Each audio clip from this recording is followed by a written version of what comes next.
The screenshots that show why Centrelink is broken. These screenshots of unanswered calls show exactly why Centrelink is in so much trouble. Jeremy Dicessa called the family's number listed on the agency's website a staggering 86 times over 3 days, and not once did anyone pick up. The 33-year-old dad from Adelaide received a letter telling him his family tax benefits would be cut if he did not update his details within 2 weeks. But his repeated efforts to speak to a human between January 5 and 8 all failed. He wasn't put on hold or offered a callback service.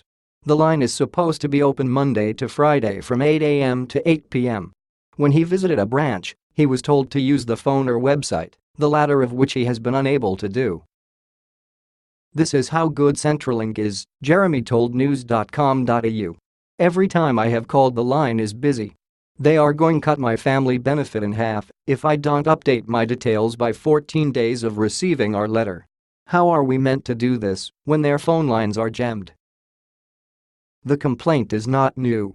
Nearly 29 million calls to Centrelink got a busy signal in the year to October, Senate estimates heard, with another 7 million calls abandoned by customers unwilling to wait any longer.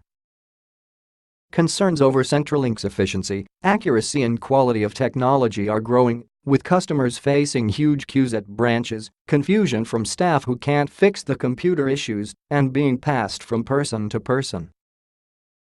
The government's chief former digital officer Paul Schiedler, who resigned in November after being hired to transform its approach to technology, told news.com.au the root cause of these failures is a de-skilled public service that doesn't understand and sometimes fears 21st century technology. He said the public service needs to be providing frank and fearless advice to ministers and doing much less butt covering to avoid blame. If vulnerable people are experiencing the same as Mr. Dicessa, some are likely to simply give up. Big changes to family tax benefits, school kids bonus, parental leave pay, child care assistance and other payments are coming into force in 2017.